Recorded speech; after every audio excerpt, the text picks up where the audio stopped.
Okay, alright. Welcome back to my YouTube channel. I'm Mandy's Vlog. Nako, matindi, mainit, very controversial. Ito ang ating tatalakayin tungkol dito sa kaso ng pagkawala ni Catherine Camilon. Maraming nagdududa, taong bayan, malalong-lalo na itong mga mahal nating masugid na taga-subaybay na itong kaso na ito di umano ay malulusaw lang. Hindi mabibigyan po ng justice, mga kaibigan. Yan ay mga public opinion ho na nababasa po natin diyan po sa comment section kahit saan tayo pumunta ng media platform. But sa puntong ito, gusto ko pong ibahagi sa inyo ang nilalaman ng video na yan na mayroong pag-asa na mabigyan po ng justice itong pagkawala ni Catherine Camilon. Malaki po ang pag-asa dahil sa nakuha na napakatibay di umano na ebidensya ay pwede na itong mahatulan itong si Police Major sa turo po ng matibay na ebidensya pag dumating po sa punto na pagkakataon, mga kaibigan. Laman ng video na yan ang ating tatalakayin. Kung bago pa lang po kayo sa aking maliit pa na YouTube channel, inaanyayahan ko po kayo, please subscribe, sabay-sabay po nating i-like ang video na ito kung nagustuhan nyo po. Ako'y muling nagpapaalala, mga kaibigan, kung pwede lang, patapusin po nating panuorin ang kabuuan ng vlog na ito. At nang sa ganon, lubos po nating maunawan. Heto na! Samahan niyo po akong alamin kung gaano katibay ang ebidensya laban ho kay Police Major. Tungo po ito na magbibigay daan para tuluyan ang ikulong sa tunay na kulungan at pwedeng mahatulan. Samahan niyo po akong panoorin.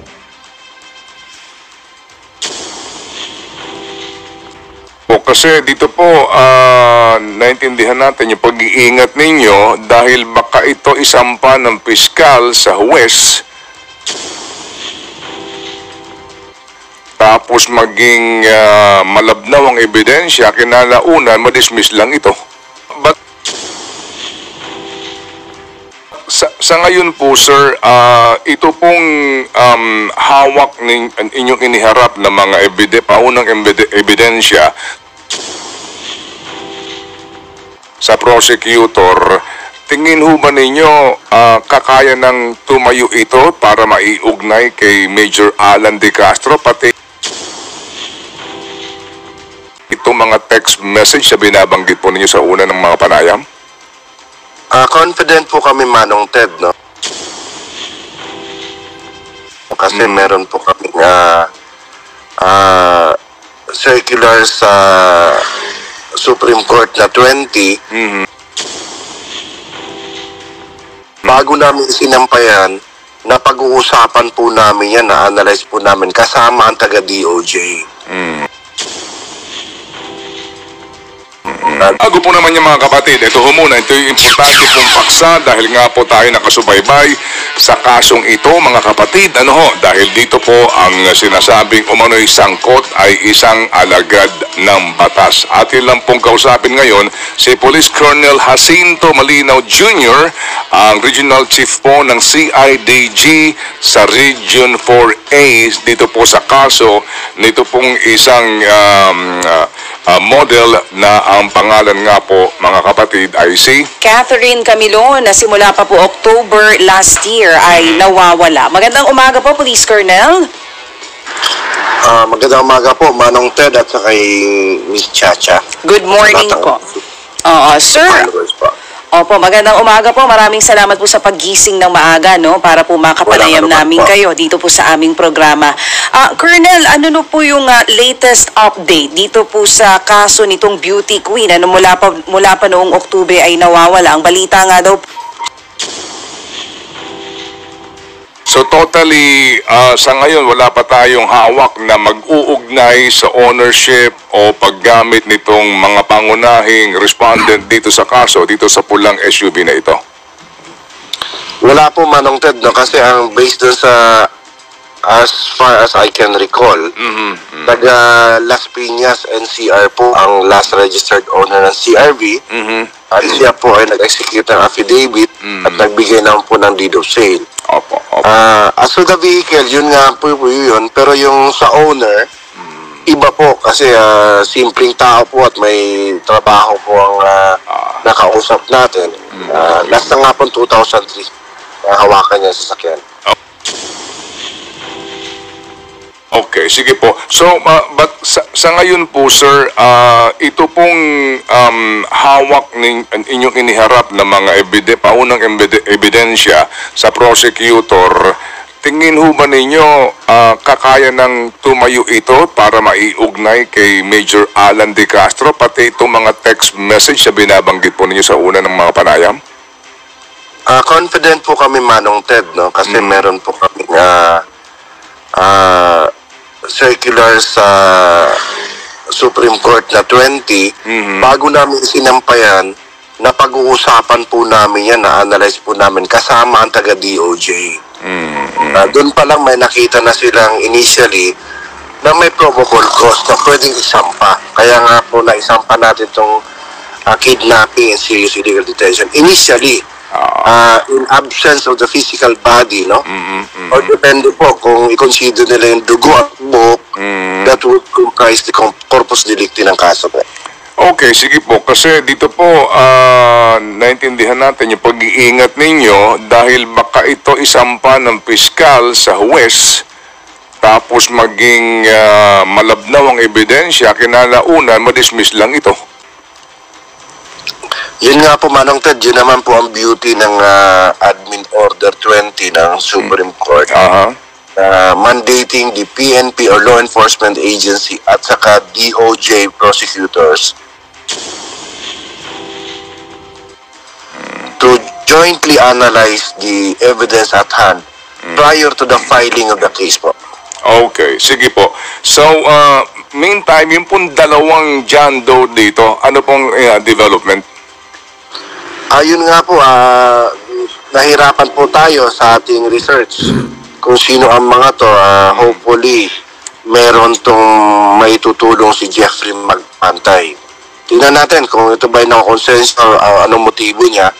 Malalaman namin yan, Manong Ted, pag bumaba kami ng balayan po. Okay, sige po. So kami po makikipag-ugnayan sa inyo dahil kami nakabantay po sa isyong ito para din po sa kapakanan ng pamilya nitong si Catherine.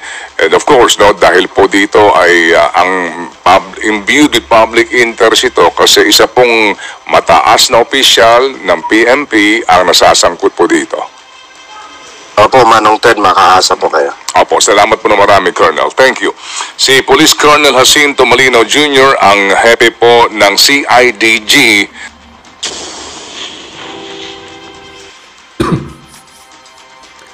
Okay, alright.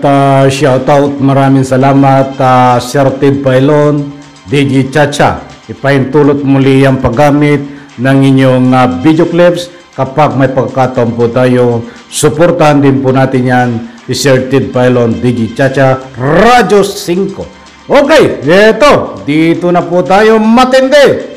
Di ba?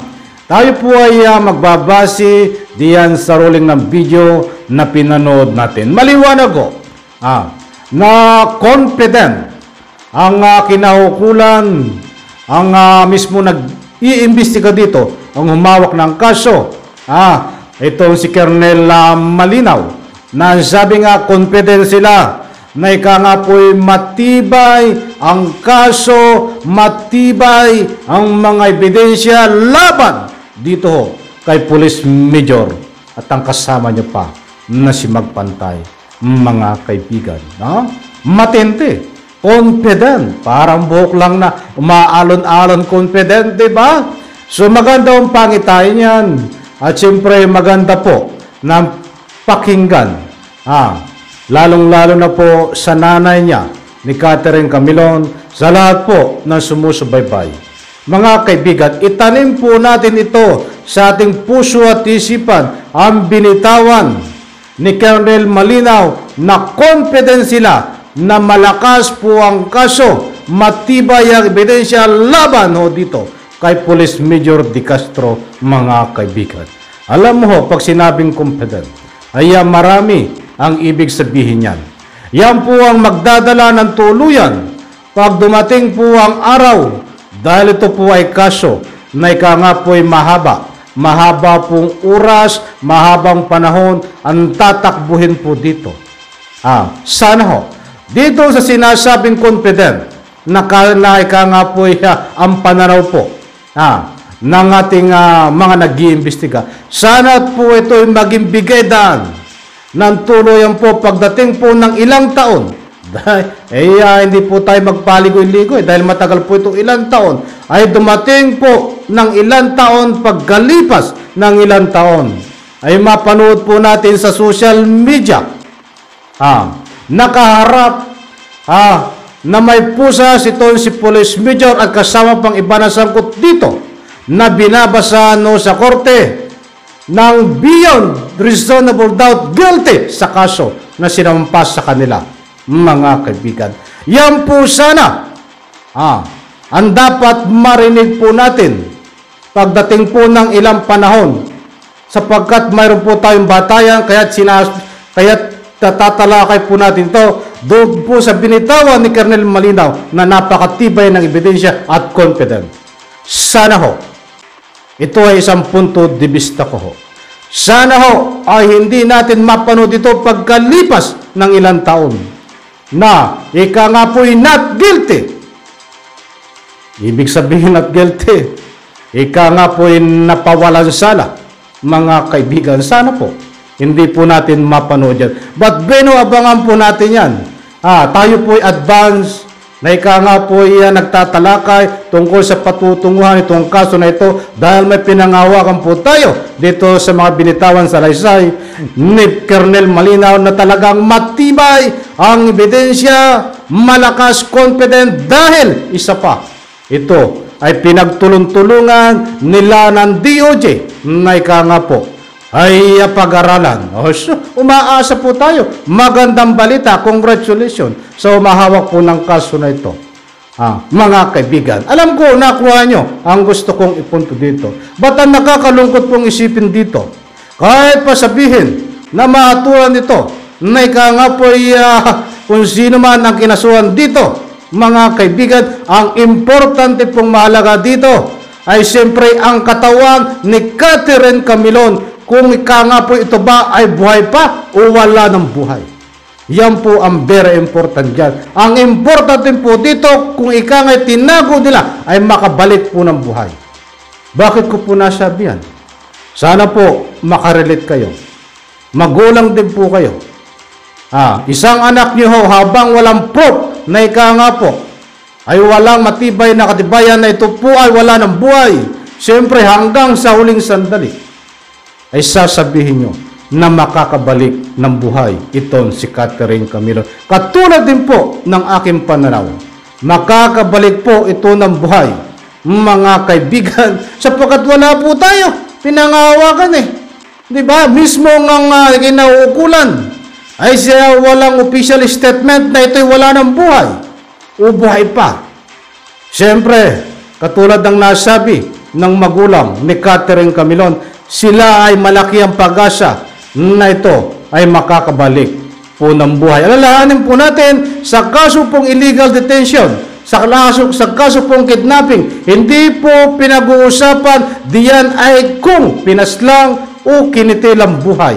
Basta tinago mo ho ng illegal lang isang tao, ay diyan ka po pwedeng mahatulan na ika nga po'y habang buhay na pagkabilanggo. At ito po ay Nobel recommendation habang nililitis po ang kaso. Ayon po sa ating pagsasaliksik, hindi po tayo abogado, inuunahan ko po kayo. Tayo po ay may kasamang pagsaliksik, mga kaibigan.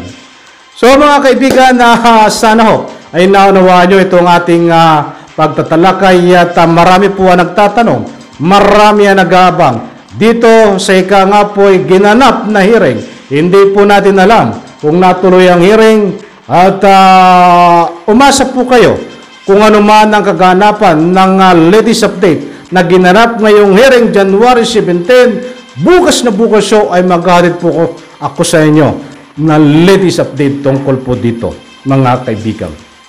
Maraming salamat po at abangan po natin bukas yan at maraming kabang-abang diyan po sa comment section. Ay pwede po kayong mag-iwan ng anuman public opinion.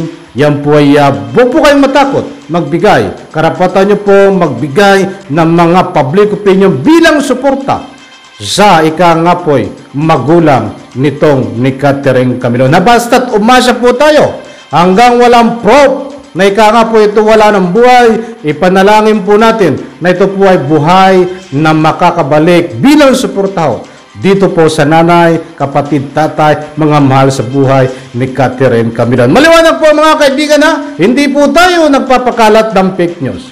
Kung ano man public opinion na naririnig nyo sa akin, yan ay pawang nakabase diyan sa ruling ng video na pinanood po natin mga kaibigan. Pagpalain po tayo lahat. Maraming salamat. Sabay-sabay po tayo pumalakpak.